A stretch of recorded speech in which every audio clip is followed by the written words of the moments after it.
अभी हमारे पहले के मित्रों ने जो कविताएं सुनाई थी उसमें जो दुख व्यक्त किया था देश की स्थिति को लेकर के, उसका जो समाधान है, जो हल है, उस पर भी चर्चा करूँगा। अपने डिपार्टमेंट के एग्जिस्टेंस पर भी चर्चा करूँगा और आपको ये बातें बहुत बहुत बहुत ज़रूरी लगेंगी, इसलिए बहुत ध्यान से सुनिएगा। बस यही आग्रह है और जो भी 10-15 मिनट लगे। मैं जानता हूँ कि सब लोग उत्सुक हैं लड्डू खाने के लिए, लेकिन लड्डू खाने के पहले ये बातें बहुत ज़रूरी हैं, शायद ज़िंदगी भर काम आएंगी और देश के लिए आज ये सबसे ज़रूरी बात है, इसलिए और कह रहा हूँ। साथ साथ मुबारकबाद देता हूँ आपको इस भव्य बिल्डिंग के मैं पहला 15 अगस्त किस तरह से मनाया जा रहा है। हल्का ये सब बात में कर लेना, इस समय ध्यान से मेरी बात सुनो। मैं सबको जिनको पहचानता हूँ वो लोग भी सुन रहे हैं, अगर वो नहीं सुन रहे होंगे तो, क्योंकि बहुत ज़रूरी बातें हैं। आपको अपने बच्चों को बताना है, अपने आसपास के लोगों को बताना है, पड़ोसियों को बताना है। इसके बाद समझना जानना बहुत ज़रूरी है। और ये अमृत महोत्सव का जो बातें मैं कहने जा रहा हूँ वो अमृत है, इसलिए उसको और जानना जरूरी है।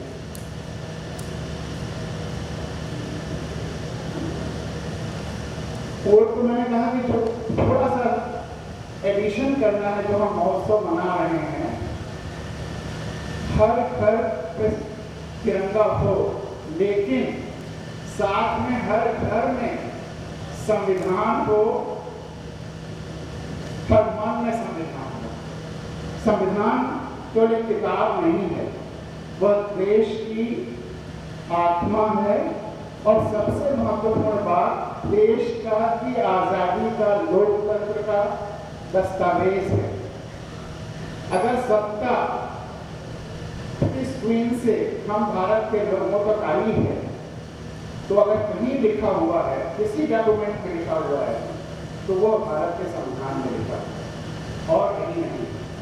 मैं 1800 से ज़्यादा संविधान का अध्ययन पूरे देश में कर चुका हूँ। अधिकांश जगह पर जब पूछता हूँ कि वो दस्तावेज कहाँ है, किसमें लिखा हुआ है कि हम भारत के लोग मालिक हैं, तो ज़्यादातर लोगों को पता ही नहीं कि वो दस्तावेज भारत का संविधान है, जो प्रियम्बल में ही जब कहता है कि हम संप्रभुता संपन्न लोकतंत्रात्मक गणराज्य है।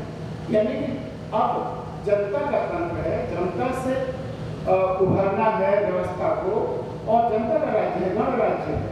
लेकिन अभी तक लोगों को पता ही नहीं है कि वो इस देश के मालिक हैं। और अगर आपको पता ही नहीं है कि आप इस देश के मालिक हैं, तो आपकी वो प्रॉपर्टी, आपकी वो देश की मालिकियत जो भी हड़प ले जाए वो हड़पे रहेगा, और वही हालत है। आज जनता अपने को प्रजा समझे हुए, जबकि वो मालिक है, और सारी व्यवस्थाओं को, सारी सरकारों को देश की, मतलब जनता की सेवा करनी है। अब आप पूछेंगे कि कहाँ लिखा हुआ है कि सरकारों को जनता की सेवा करनी है। हमारे संविधान में 2 फंडामेंटल ड्यूटीज हैं। लोग मानते हैं कि मौलिक कर्तव्य एक ही है, फंडामेंटल ड्यूटीज, लेकिन 2 हैं। पहला हम लोग, भारत के लोगों के लिए, सिटीजन्स के लिए, और दूसरी फंडामेंटल ड्यूटी है सरकारों के लिए, चाहे वो केंद्र सरकार हो, राज्य सरकारें हो, गांव पंचायतें हो, नगर निकाय हो, सबके लिए फंडामेंटल ड्यूटीज, सबके लिए फंडामेंटल ड्यूटीज हमारे संविधान में हैं। जो सरकारों की फंडामेंटल ड्यूटीज हैं वो शुरू से हैं, जबकि जो हम भारत के लोगों के लिए, नागरिकों के लिए जो फंडामेंटल ड्यूटीज हैं वो 76 में डाले गए। लोगों को पता होना चाहिए कि हमारी सरकारों को ये करना है।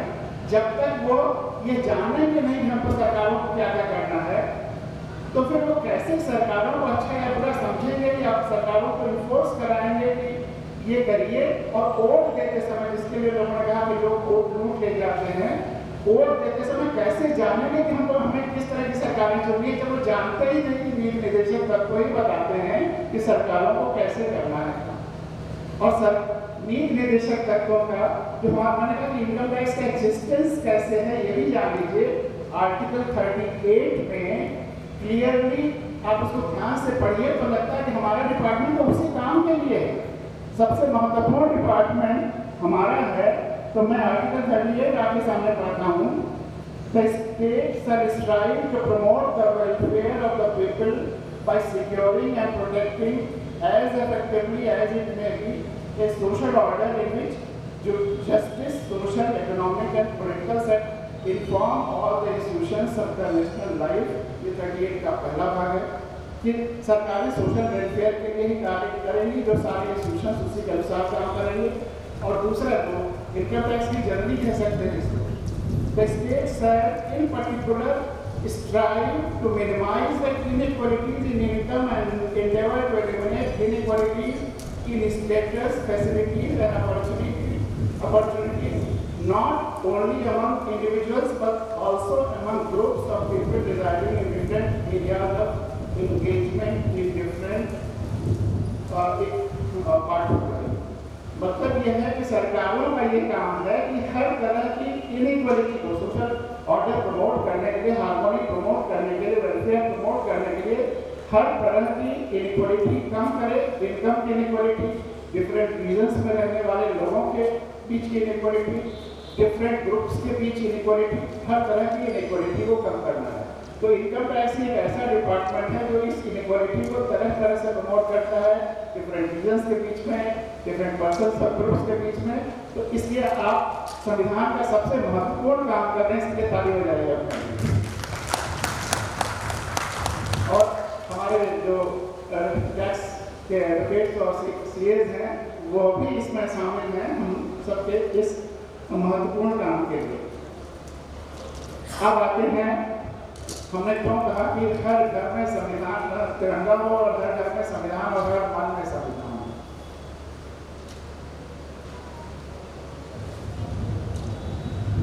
तो लोग संविधान जानते नहीं हैं। सबसे पहला तो ये है कि जब तक घर में संविधान जाएगा नहीं तो जानेंगे कैसे।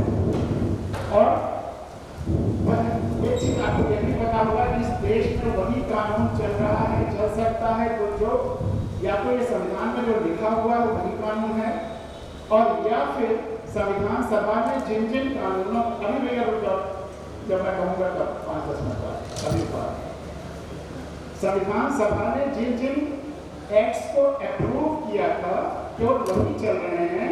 तो या तो जो संविधान में लिखा है या जो संविधान जिसको अप्रूवल देता है इस देश में वही कानून चल रहे हैं। बहुत बार संविधान पे ये क्वेश्चन भी किया गया कि बहुत सारी चीजें पहले की एक्ट को भी चला रहा है, जैसे IPC, CRPC, लेकिन संविधान बनने में 3 साल लग गए थे। अगर वो 7 साल वो ये सब एक्ट भी बनाते रहते तो 10-12 साल लग जाते और तब तक केयरटेकर गवर्नमेंट ही रहती, जनता तक सत्ता नहीं जाती। सत्ता जनता तक संविधान के द्वारा गई है। 1946 में ट्रांसफर ऑफ पावर में सत्ता केवल ब्रिटिश क्वीन से इंडियन गवर्नमेंट तक गई थी। तो उसके लिए कितना वेट किएगा। इनकम टैक्स एक्ट ही 1922 से हम 61 तक करते चले आए। तो इसलिए सभी चीज़ें उस समय नहीं बदली जा सकती थी, इसलिए उसको कॉन्स्टिट्यूशन ने अडॉप्ट कर लिया। लेकिन संविधान में जो फर्स्ट फंडामेंटल ड्यूटी है, हर व्यक्ति का जो पहला दायित्व है यानी देश का पहला कानून है, वह है कि भारत के हर नागरिक को संविधान का पालन करना है और उसके आदर्शों, राष्ट्रध्वज और राष्ट्रगान का आदर करना है। राष्ट्रध्वज का आदर ये हमारे संविधान का पहला कर्तव्य है, लेकिन साथ में ये भी पहला कर्तव्य है कि संविधान का पालन करना है, यानी संविधान को जानना है और संविधान का भी आदर करना है। तो पालन करने के लिए और जानने के लिए राष्ट्रध्वज के साथ साथ राष्ट्र के संविधान को भी घर घर में होना चाहिए, हर मन में होना चाहिए। अगर आप इससे सहमत हैं तो ताली हो जाएगी। तो हर घर में संविधान होना चाहिए। और हिंदुस्तान में तो नहीं पढ़ाया जाता हर क्लास में संविधान। अमेरिका में 2-3 यूनिवर्सिटीज में मैं गया तो वहाँ पता चला कि संविधान हर क्लास में पढ़ाया जाता है और साथ में अगर समर कोर्सेज भी होते हैं तो उन कोर्सेज में भी प्रपोर्शन के अनुसार 1 या 2 चैप्टर्स या 1 या 2 इश्यूज पर चर्चा जरूरी है। तो यहाँ भी हर क्लास में संविधान बहुत ध्यान से बताना जरूरी है, पहुँचाना जरूरी है। और फंडामेंटल क्योंकि इसमें पहला तो महत्वपूर्ण है ही, लेकिन हमारे संविधान के फंडामेंटल ड्यूटीज के जो 11 पॉइंट हैं, अगर इनको ही आप अपने जीवन में उतार लें तो हम भारत के लोगों के लिए इससे बड़ी जीवन की शैली या जीवन की कला या आर्ट ऑफ लिविंग नहीं हो सकती। मैं संक्षेप में तो पढ़ देता हूँ आपके सामने।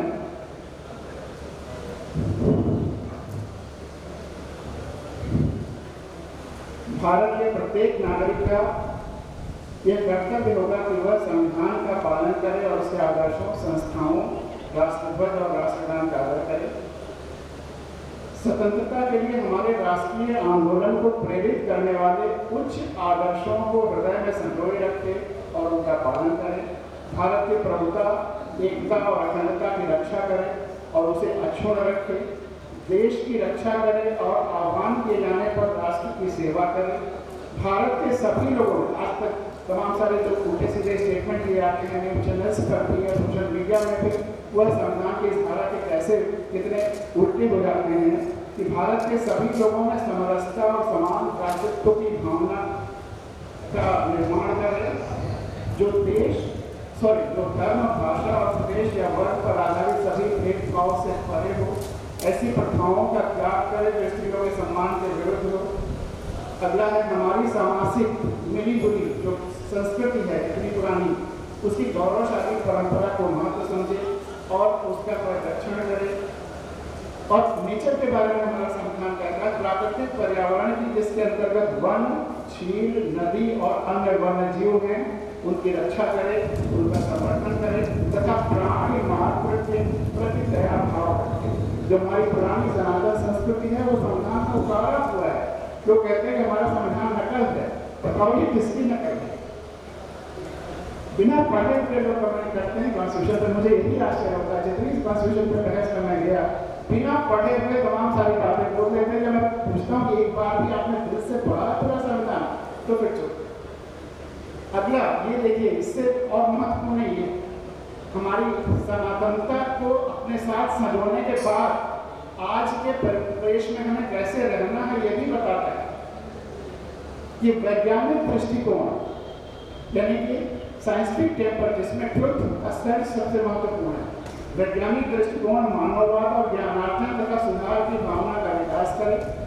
और ये अगला जो है ये हम सब के लिए, चाहे व्यक्तिगत जीवन में हो या इस तरह से कार्यालय के जीवन में हो, ये सबसे महत्वपूर्ण है कि व्यक्तिगत और सामूहिक गतिविधियों, हमें इंडिविजुअल और कलेक्टिव या इस जहाँ कलेक्टिवली काम, व्यक्तिगत और सामूहिक गतिविधियों के सभी क्षेत्रों में उत्कृष्ट एक्सेलेंस की ओर बढ़ने का सतत प्रयास करें। एक्सेलेंस की तरफ बढ़ने का सतत प्रयास करें, जिससे राष्ट्र निरंतर बढ़ते हुए प्रयत्न और उपलब्धि की नई ऊंचाइयों को छूए। ये हम सब के लिए, अगर हम इसके अनुसार काम करने लगेंगे तो इससे अच्छा आर्ट ऑफ लिविंग क्या होगा? हम हार्मोनी के साथ बहुत अच्छी तरह से रह सकते हैं, जी सकते हैं और शहीदों के सपनों को पूरा कर सकते हैं, जिन्होंने अभी कविता में बताया तो प्राणों पे बाजी लगाई, तो अपने सपनों के साथ उतने खुशी खुशी मेरा रंग बसंती छोड़ लगाते हुए हंसी बंदे को झूम रहे थे। वो इसी उनके सपने अगर कहीं लिखे हैं, उनके सपनों का दस्तावेज भी भारत का संविधान है। और लेकिन ट्रेजेडी ये है कि जो हमारा संविधान जो शहीदों के सपनों की, आज़ादी की, लोकतंत्र की गंगा है, वह आज तक अभी जन जन तक नहीं गई। उस गंगा को जन जन तक ले जाने के लिए हम ही लोगों का कर्तव्य है कि जो जानता है वो औरों को बताए, एक दिए से दूसरे लॉ को लगाए। तो हम पूरा विश्वास करेंगे और आपके साथ मेरा अधिकार भी है। अधिकार पूर्वक मैं आपसे अपेक्षा करूंगा कि अगले स्वतंत्रता दिवस तक कम से कम 100 लोगों को आप संविधान बताएंगे, संविधान की ये बेसिक चीजें बताएंगे। और इस अगस्त महीने में कम से कम उस जो अभियान हमारा प्रगट तिरंगा है उसको संपूर्णता प्रदान करने के लिए इतना और जोड़ लीजिए कि हर घर में तिरंगा और हर घर में संविधान और हर मन में संविधान। जो घर में आ गया मन में नहीं गया तो भी बात नहीं होगी। तो हर घर में संविधान और हर मन में संविधान। और छोटे बच्चे जो गार्जियंस हैं उनकी देखभाल किया जाए, ये भी अगला फंडामेंटल ड्यूटी है, चाहे वो गार्जियन हो चाहे मदर फादर हो। इसके साथ अंत में जब हम आज़ादी का 50वां स्वर्ण जयंती मना रहे थे, स्वर्ण जयंती आयोजन 97 में, तो उस दिन उस समय मैंने एक कविता लिखी थी। आप कहिए मत, कविता लंबी है लेकिन मैं पूरा नहीं सुनाने जा रहा हूँ, उसके कुछ अंश सुनाऊंगा लेकिन बहुत ज़रूरी है इसलिए सुनाऊंगा। ये 1997 में लिखी गई थी, स्वतंत्रता की यात्रा। और चांस की बात है, मेरा कोई अपना शो नहीं था, मोहन के साथ 97 में तो हमारे साथ थे। RTI में मेरे पास एडिशनल चार्ज था,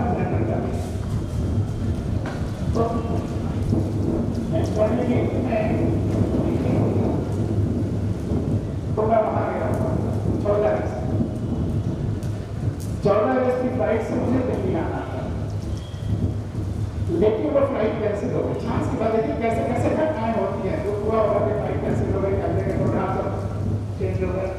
लेकिन उस फ्लाइट कैंसिल होने की वजह से 15 अगस्त 1997 को मैं नागपुर में रुकना पड़ा। तो मैंने कहा क्या करूं, तो मैं गांधी जी के सेवाग्राम चला गया और वर्धा चला गया, तो महाराष्ट्र वही सेवाग्राम वर्धा और महाराष्ट्र। वहां जो मैंने देखा उस संदर्भ को जोड़ करके जो कविता बनी, उसके कुछ लाइनें मैं आपके सामने रख करके अपनी बात बता करूँ।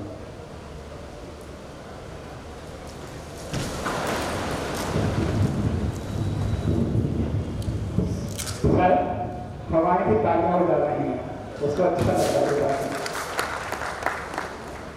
वर्तमान तो अनंत है, प्रेजेंट इज इनफाइनाइट, जो हमारे हाथ में। वर्तमान तो अनंत है, टूटेगा कोई अंकुर इसी से और उसी अंकुर में खिलेगा सभी की स्वतंत्रता का पुष्प, और उसी अंकुर में खिलेगा सभी की स्वतंत्रता का पुष्प। आवाहन है सबका कि तत्पर हो आत्मसात करने के लिए असली स्वतंत्रता और उसके संघर्ष का अर्थ। आवाहन है सबका कि तत्पर हो आत्मसात करने के लिए असली स्वतंत्रता और उसके संघर्ष का अर्थ कि बदले समाज का चेहरा, बदले परिभाषा कविता की। पहले दोनों कवियों ने कहा था कि हमारे समाज का चेहरा इतना विद्रुत हो गया है, इस विद्रुतता को कौन मिटाएगा? संविधान ने तो हमको ताकत दे दी है कि हम भारत के लोग ही मालिक हैं, लेकिन हम अगर अपने मालिक हैं और हमें अपने शक्ति का उपयोग करते हैं, हम इसका चेहरा बदल सकते हैं। और वो शक्ति क्या है? हमारी संविधान ने तो हमें वोट देने की शक्ति दी है, लेकिन हमको अपनी आंखें खुली रख करके नीति निर्देशक तत्वों के अनुसार वोट देना है। नीति निर्देशक तत्वों में आगे जब एलिब्रेट किया गया है 38 तो उसमें है कंसंट्रेशन ऑफ वेल्थ कुछ हाथों में नहीं होना चाहिए, जबकि 47 में कंसंट्रेशन ऑफ से आज तक कितना बढ़ गया है। उस समय टॉप के 1-2% लोगों के हाथ में मुश्किल से 10-15% प्रॉपर्टी रही होगी। आज देश के 70% से ज़्यादा 10% लोगों के हाथ कंसंट्रेशन ऑफ वेल्थ लगातार बढ़ता जा रहा है। हम लोगों के एग्जिस्टेंस के बावजूद, क्योंकि पॉलिसी जैसे बता रहे हैं वो लोग जो चलकर भेजते हैं, तो हमें नीति निर्देशक तत्वों के अनुसार चुनाव करना है। तो कि तत्पर हम आत्मसात करने के लिए असली स्वतंत्रता और उसके संघर्ष का अर्थ कि बदले समाज का चेहरा, बदले परिभाषा कविता की। गलत कह दिया गया था, थोड़ा पहले भी गलत कह दिया गया था कि वियोगी होगा पहला कल और सारे वियोगी कल हो बैठे। गलत कह दिया गया था कि वियोगी होगा पहला कल और सारे वियोगी कल बन बैठे। आज कविता को जरूरत है नई परिभाषा की, स्वतंत्र, संवेदनशील, सेंसिटिव, दूसरे के सुख को समझने वाला, और कर्मयोगी ही होगा कल। आप अगर इनकम टैक्स डिपार्टमेंट में अच्छा काम कर रहे हैं तो आप बहुत बड़े कवि हैं, इसको समझिए। जो यहाँ मंच पे आके आप लोग सुना रहे हैं वही कवि नहीं है, या वही स्पीकर या ऑडिटर नहीं है, आप भी बहुत बड़े कवि हैं। अगर आपकी जो जिम्मेदारी है वो देश के अनुसार, देश की जरूरत के अनुसार और सेंसिटिविटी के अनुसार कि सबके सुख दुख को समझते हुए अगर आप कर रहे हैं तो आप कवि ही हैं।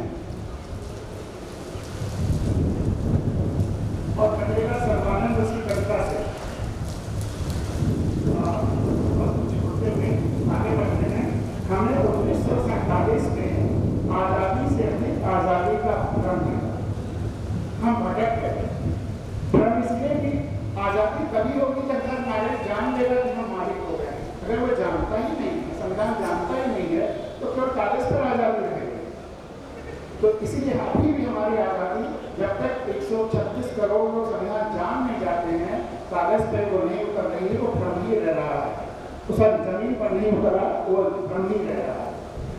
तो हमें 1947 में आज़ादी से अधिक आज़ादी का भ्रम मिला और हम भटक गए। हमने उत्सव मनाना शुरू कर दिया। वह समय तो आत्मचिंतन का था। हमें गंभीर होकर सोचना चाहिए था कि हम क्यों होते हैं बार बार गुलाम, क्यों कोई बाहरी लहर आती है, हजारों साल से हम देख रहे हैं और हमको लौट कर या हिलाकर चली जाती है, और क्यों बार बार खड़ा होता है विश्वास या आत्मविश्वास का संकट। हमने क्यों नहीं विचार किया कि हम क्यों बार बार परास्त हुए? क्या परास्त होना ही हमारी नीयत बन गई है? क्या ये सच है? अब इस पर सोचने की जरूरत है, बहुत गहराई से सोचने की जरूरत है कि क्या ये सच है कि आक्रांताओं ने फूट डाला और राज्य किया। हम तो बड़े आसानी से अपने को मुक्त कर लेते हैं, फ्री कर लेते हैं कि हमारी क्या गलती है। जो आक्रांता आते हैं वो फूट डालते हैं और राज्य करते हैं, लेकिन क्या किसी आक्रांता ने फूट डाला है और राज्य किया है, या हम फूटे हुए हैं, हम खुद फूटे हुए हैं? इसलिए कोई भी आकर हम पर राज्य कर सकता है कभी भी। 100 सैनिकों के साथ कोई आज से 500-600 साल पहले आता है और हम पर राज्य कर लेता है। 100 मल्टीनेशनल कंपनियां आती हैं और हमको कंट्रोल कर लेती हैं। ये क्यों? क्योंकि हम टूटे हुए हैं। इस फूट को खत्म करने की आज तक हमने क्या किया, और अगर ये नहीं करेंगे तो हमारे साथ वही होगा जो अभी हो रहा है, आज तक हुआ है हजारों सालों से। तो इस पर परिवर्तन करने की जरूरत है।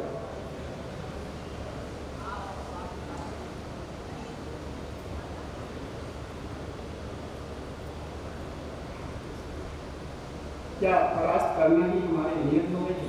क्या ये सच है कि आक्रांताओं ने फूट डाला और राज्य किया?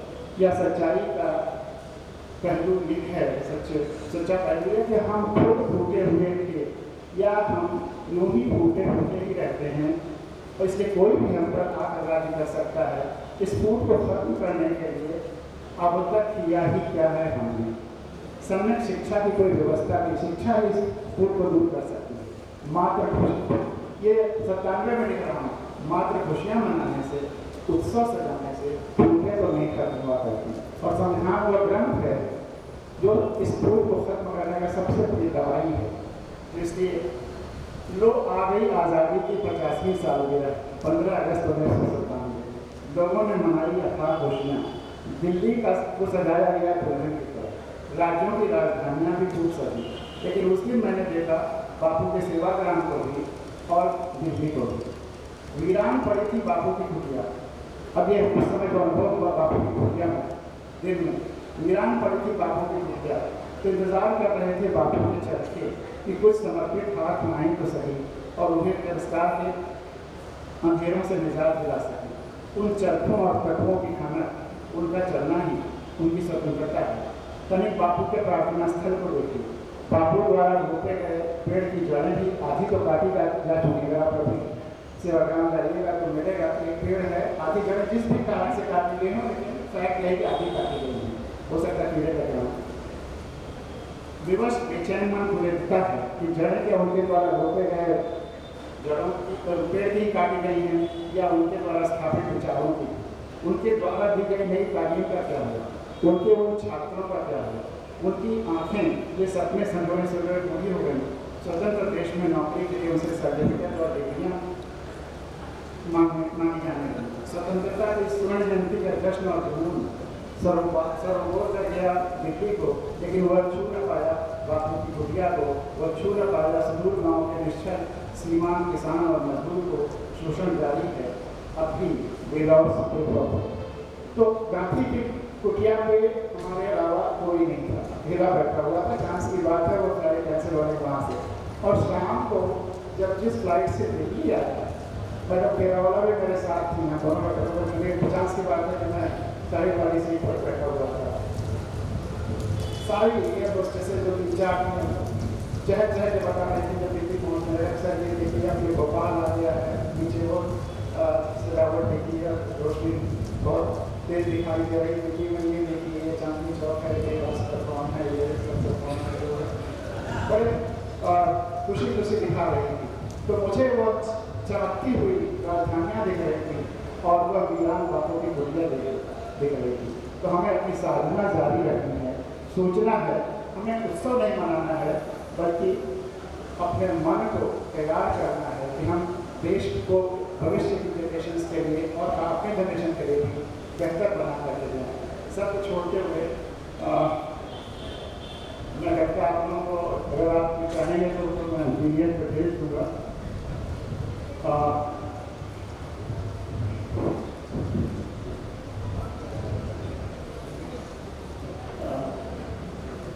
हमारे पास मैसेज आया है कि सर मौसम बिगड़ रहा है। मौसम मैं आश्वस्त करता हूँ मौसम नहीं बिगड़ेगा। तो हमें पानी है, सच्ची सदस्य रहेंगे, हमें पानी है और मैं जानता हूँ कि आप अभी 1 घंटे और सो सकते हैं, लेकिन फिर भी समय का तकाजा है। हमें पानी है सच्ची स्वतंत्रता, जिसमें सबको हो छूट अपना निज धर्म तलाशने दिखाने की, चिड़ियों को उड़ने की स्वतंत्रता, फूलों को खिलने की स्वतंत्रता, मौसम को हवाओं को चलाने की स्वतंत्रता और फूलों पत्तियों और तना अपने फूलों पत्तियों को देता है जीवन द्रव रहे कर खड़ा अपनी जमीन में जड़ा। यही है उसकी स्वतंत्रता और न बन जाए किसी हथियार किसी के लिए। सबकी स्वतंत्रता जुड़ी हुई है परस्पर, हमें गहराई से समझना पड़ेगा इसको। जब हम किसी को कहते हैं परतंत्र तो नहीं कह रहे हैं, हम भी अपनी परतंत्रता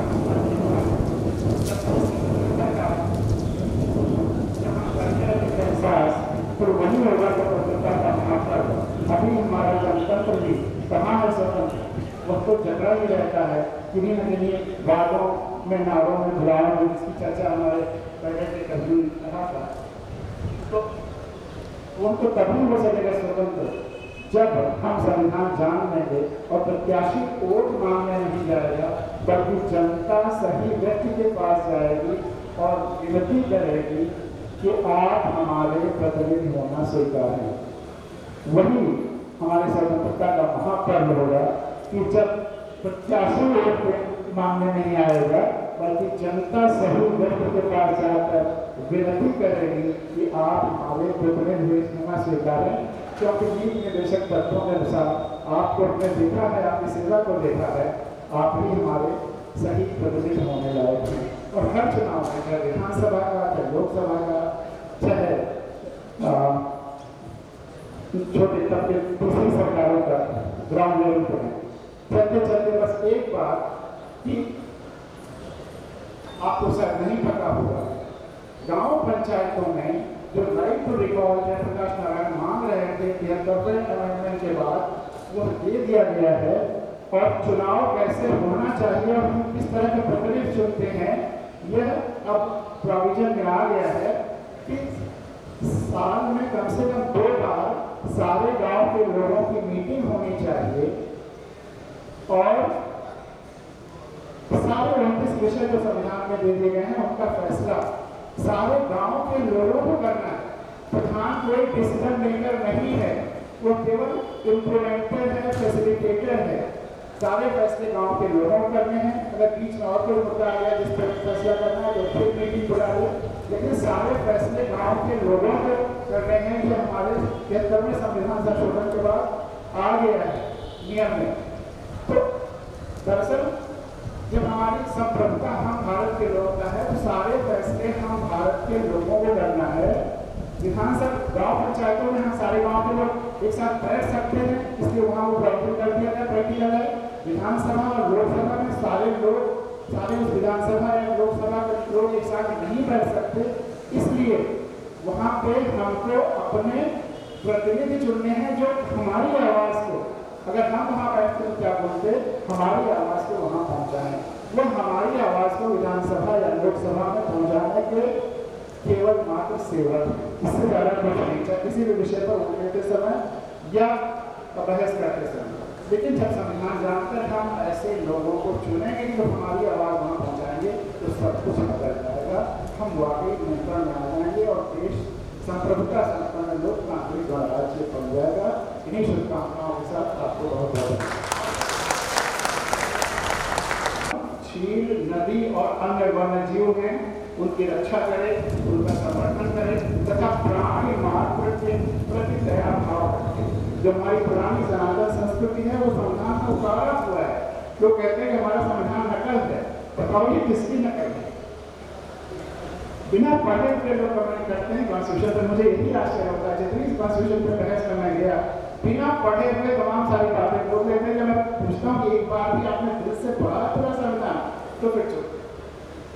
अगला ये देखिए, इससे और महत्वपूर्ण ये हमारी सनातनता को अपने साथ संजोने के बाद आज के परिवेश में हमें कैसे रहना है ये भी बताता है। ये वैज्ञानिक दृष्टिकोण यानी कि साइंटिफिक टेम्पर, जिसमें ट्रुथ असर्ट सबसे महत्वपूर्ण है। वैज्ञानिक दृष्टिकोण मानववाद और ज्ञानार्जन तथा सुधार की भावना का विकास करे। और ये अगला जो है ये हम सब के लिए, चाहे व्यक्तिगत जीवन में हो या इस तरह से कार्यालय के जीवन में हो, ये सबसे महत्वपूर्ण है कि व्यक्तिगत और सामूहिक गतिविधियों हमें इंडिविजुअल और कलेक्टिव या इस जहाँ कलेक्टिवली काम व्यक्तिगत और सामूहिक गतिविधियों के सभी क्षेत्रों में उत्कृष्ट एक्सेलेंस की ओर बढ़ने का सतत प्रयास करें। एक्सेलेंस की तरफ बढ़ने का सतत प्रयास करें, जिससे राष्ट्र निरंतर बढ़ते हुए प्रयत्न और उपलब्धि की नई ऊंचाइयों को छूए। ये हम सब के लिए, अगर हम इसके अनुसार काम करने लगेंगे तो इससे अच्छा आर्ट ऑफ लिविंग क्या होगा। हार्मोनी के साथ बहुत अच्छी तरह से रह सकते हैं, जी सकते हैं और शहीदों के सपनों को पूरा कर सकते हैं, जिन्होंने अभी कविता में बताया तो प्राणों पे बाजी लगाई, तो किस सपनों के साथ उतने खुशी खुशी मेरा रंग बसंती छोड़ लगाते हुए हंसी बंदे को झूम रहे थे। वो इसी उनके सपने अगर कहीं लिखे हैं, उनके सपनों का दस्तावेज भी भारत का संविधान है। और लेकिन ट्रेजेडी ये है कि जो हमारा संविधान जो शहीदों के सपनों की, आज़ादी की, लोकतंत्र की गंगा है, वह आज तक अभी जन जन तक नहीं गई। उस गंगा को जन जन तक ले जाने के लिए हम ही लोगों का कर्तव्य है कि जो जानता है वो औरों को बताए, एक दिए से दूसरे लॉ को लगाए, तो हम पूरा विश्वास करेंगे। और आपके साथ मेरा अधिकार भी है, अधिकार पूर्वक मैं आपसे अपेक्षा करूंगा कि अगले स्वतंत्रता दिवस तक कम से कम 100 लोगों को आप संविधान बताएंगे, संविधान की एक बेसिक चीजें बताएंगे। और इस अगस्त महीने में कम से कम उस जो अभियान हमारा घर घर तिरंगा है उसको संपूर्णता प्रदान करने के लिए इतना और जोड़ लीजिए कि हर घर में तिरंगा और हर घर में संविधान और हर मन में संविधान। जो घर में आ गया मन में नहीं गया तो भी बात नहीं होगी। तो हर घर में संविधान और हर मन में संविधान। और छोटे बच्चे जो गार्जियंस हैं उनकी देखभाल किया जाए, ये भी अगला फंडामेंटल ड्यूटी है, चाहे वो गार्जियन हो चाहे मदर फादर हो। इसके साथ अंत में जब हम आज़ादी का 50वां स्वर्ण जयंती मना रहे थे, स्वर्ण जयंती आयोजन 97 में, तो उस दिन उस समय मैंने एक कविता लिखी थी। आप कहिए मत, कविता लंबी है लेकिन मैं पूरा नहीं सुनाने जा रहा हूँ, उसके कुछ अंश सुनाऊंगा, लेकिन बहुत जरूरी है इसलिए सुनाऊंगा। ये 1997 में लिखी गई थी, स्वतंत्रता की यात्रा। और चांस की बात है, मेरा कोई अपना शो नहीं था, मोहन के साथ 97 में तो हमारे साथ थे। RTI में मेरे पास एडिशनल चार्ज था,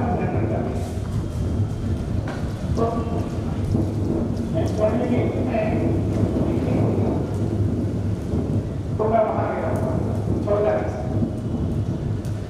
14 अगस्त की फ्लाइट से मुझे दिल्ली आना था, लेकिन वो फ्लाइट कैंसिल हो गई। चांस की बात है कि कैसे कैसे घटनाएं होती हैं, जो पूरा होगा कि फ्लाइट कैंसिल हो गई, करने के प्रोग्राम सब चेंज हो गए। लेकिन उस फ्लाइट कैंसिल होने की वजह से 15 अगस्त 1997 को मैं नागपुर में जुड़ना पड़ा। तो मैंने कहा क्या करूं, तो मैं गांधी जी के सेवाग्राम चला गया और वर्धा चला गया, तो महाराष्ट्र वही सेवाग्राम वर्धा और महाराष्ट्र। वहां जो मैंने देखा उस संदर्भ को जोड़ करके जो कविता बनी, उसके कुछ लाइनें मैं आपके सामने रख करके अपनी बात खत्म करूंगा।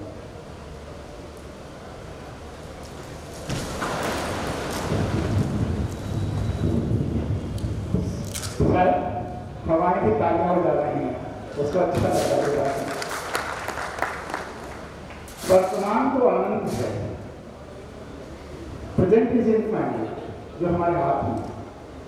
वर्तमान तो अनंत है, फूटेगा कोई अंकुर इसी से, और उसी अंकुर में खिलेगा सभी की स्वतंत्रता का पुष्प, और उसी अंकुर में खिलेगा सभी की स्वतंत्रता का पुष्प। आह्वान है सबका कि तत्पर हूँ आत्मसात करने के लिए असली स्वतंत्रता और उसके संघर्ष का अर्थ। आह्वान है सबका कि तत्पर हूँ आत्मसात करने के लिए असली स्वतंत्रता और उसके संघर्ष का अर्थ, कि बदले समाज का चेहरा, बदले परिभाषा कविता भी।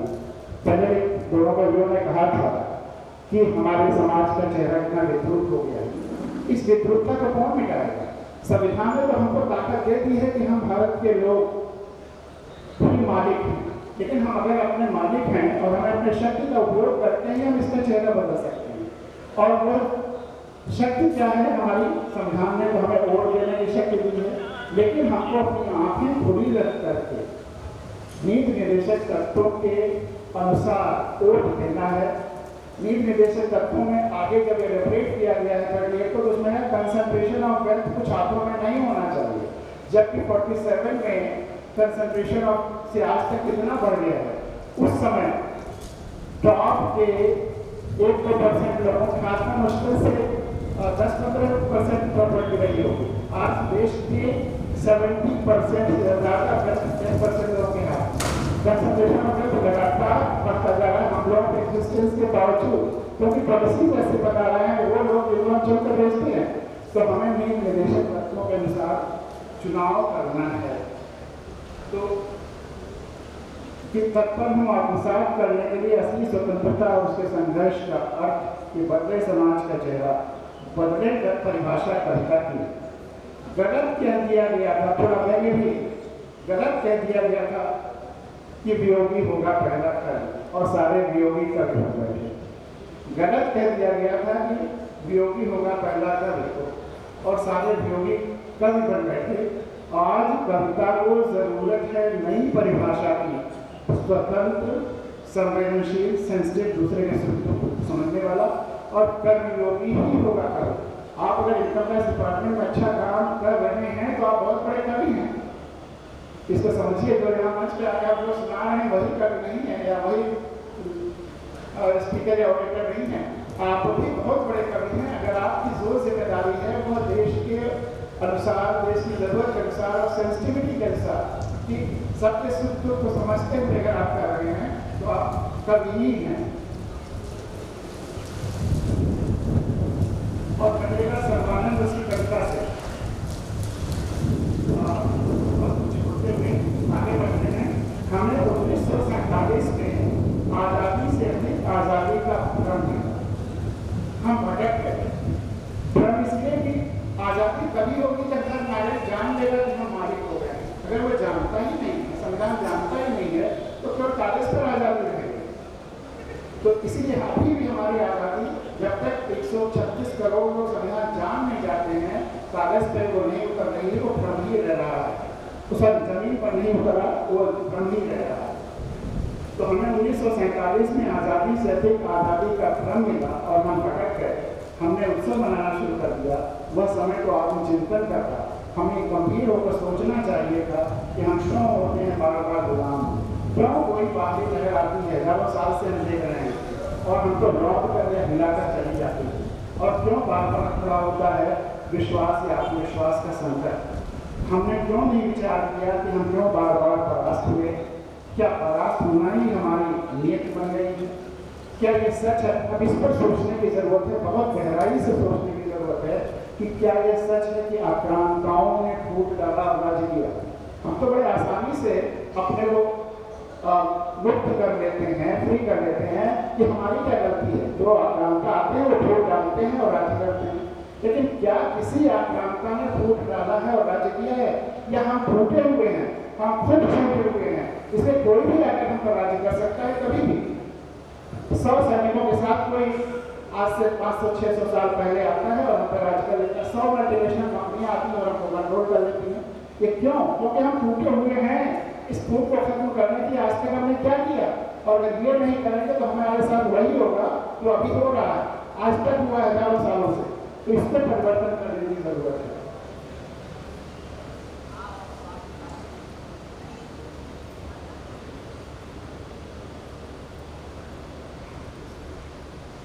क्या परास्त करना ही हमारी नीयत हो गई?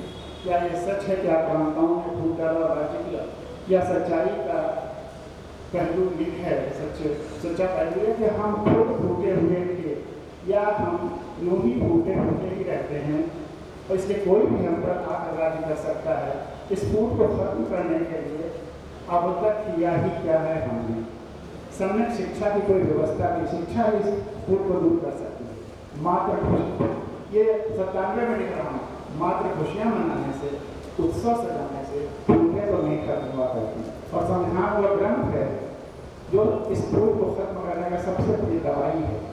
इसलिए लो आ गई आज़ादी की 50वीं सालगिरह, 15 अगस्त 1997। लोगों ने मनाई अथाह खुशियाँ, दिल्ली का को सजाया गया दुल्हन की तरह, राज्यों की राजधानियाँ भी खूब सजी। लेकिन उस दिन मैंने देखा बापू के सेवाग्राम को भी और दिल्ली को भी वीरान पड़ी थी बापू की कुटिया। अब ये उस समय जो अनुभव हुआ बापू की कुटिया में, दिन में वीरान पड़ी थी बापू की कुटिया, तो इंतजार कर रहे थे बापू के चरखे कि कुछ समर्पित हाथ आएँ तो सही और उन्हें तिरस्कार के अंधेरों से निजात दिला सके। उन चरखों और कटुओं की खाना, उनका चलना ही उनकी स्वतंत्रता है। तनिक बापू के प्रार्थना स्थल को देखिए, बापू द्वारा रोपे गए पेड़ की जड़ें भी आधी तो काटी जा चुकी है। कभी सेवाग्राम जाइएगा तो मिलेगा एक पेड़ है, आधी जड़ें जिस भी कारण से काटी गई हो, लेकिन फैक्ट है कि आधी काटी गई है, हो सकता है कीड़े लगे हों। विवश बेचैन मन उलेटता है कि जड़ें क्या उनके द्वारा रोपे गए जड़ों की पेड़ की काटी गई हैं, या उनके द्वारा स्थापित विचारों की, उनके द्वारा दी गई नई तालीम का क्या हुआ, उनके उन छात्रों का क्या हुआ, उनकी आंखें ये सपने संजोए संजोए पूरी हो गई।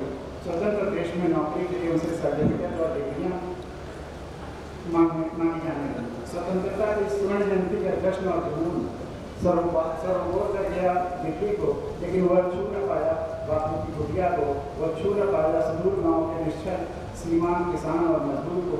शोषण जारी है अब भी बेलौर सफेद हो।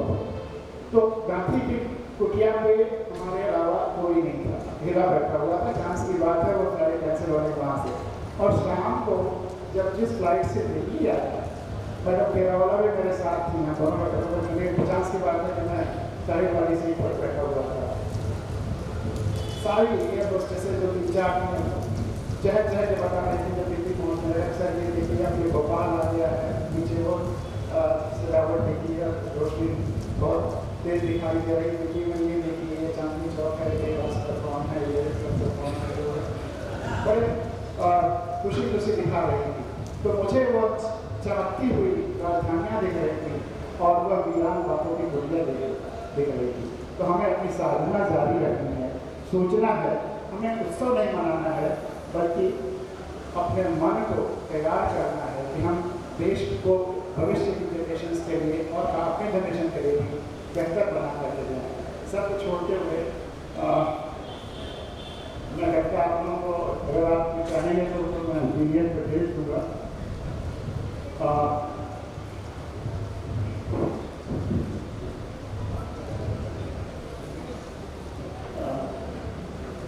हमारे पास मैसेज आया है कि सर मौसम बिगड़ रहा है। मौसम मैं आश्वस्त करता हूँ मौसम नहीं बिगड़े। तो हमें पानी है, सच्ची सदर से रहेंगे, हमें पानी है और मैं जानता हूँ कि आप अभी 1 घंटे और सो सकते हैं, लेकिन फिर भी समय का तकाजा है।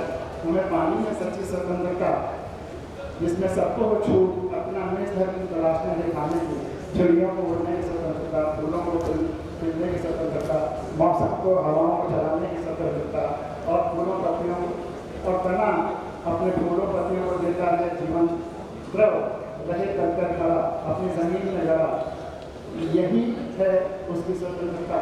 और न बन जाए किसी हथियार किसी के लिए। सबकी स्वतंत्रता जुड़ी हुई है परस्पर, हमें गहराई से समझना पड़ेगा इसको। जब हम किसी को कहते हैं परतंत्र तो नहीं कह रहे हैं, हम भी अपनी स्वतंत्रता जहाँ करने लगे एहसास तो वही होगा स्वतंत्रता का महापर्व। अभी हमारा जनतंत्र भी कहाँ है स्वतंत्र, वह तो झगड़ा ही रहता है, किन्हीं न किन्हीं वादों में, नारों में, बुलाओं में, जिसकी चर्चा हमारे पहले से कभी कहा था।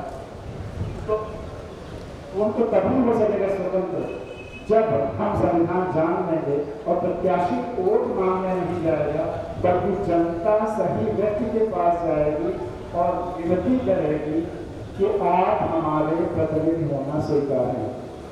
वही हमारे स्वतंत्रता का महापर्व होगा कि जब प्रत्याशी वोट मांगने नहीं आएगा, बल्कि जनता सही व्यक्ति के पास जाकर विनती करेगी कि आप हमारे प्रतिनिधि होना स्वीकार है।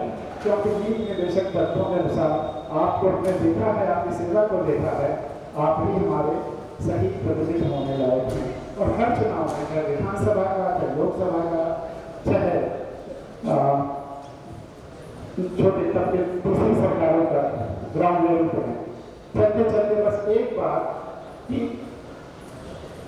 आपको शायद नहीं पता होगा, गांव पंचायतों में जो right to recall Prakash Narayan मांग रहे थे 73वें अमेंडमेंट के बाद, वो दे दिया गया है। और चुनाव कैसे होना चाहिए और हम किस तरह के प्रतिनिधि चुनते हैं, यह अब प्रोविजन में आ गया है कि साल में कम से कम 2 बार सारे गांव के लोगों की मीटिंग होनी चाहिए और सारे 29 विषय जो संविधान में दे दिए गए हैं उनका फैसला सारे गांव के लोगों को करना है। प्रधान कोई डिसीजन मेकर नहीं है, वो केवल इम्प्लीमेंटर है, फैसिलिटेटर है। सारे फैसले गांव के लोगों को करने हैं। अगर बीच में और कोई मुद्दा आ गया जिस पर फैसला करना है तो फिर मीटिंग बुला लो, लेकिन सारे फैसले गांव के लोगों को करने हैं। ये हमारे 73वें संविधान संशोधन के बाद आ गया है नियम में।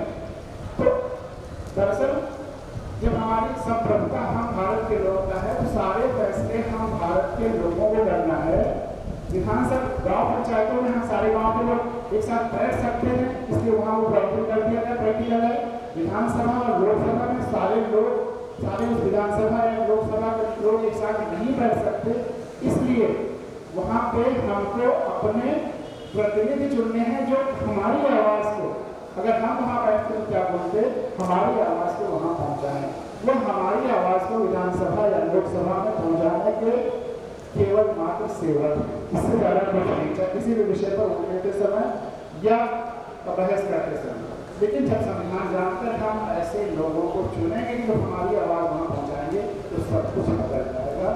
हम वाकई नियंत्रण में आ जाएंगे और देश संप्रभुता संपन्न लोकतांत्रिक गणराज्य बन जाएगा।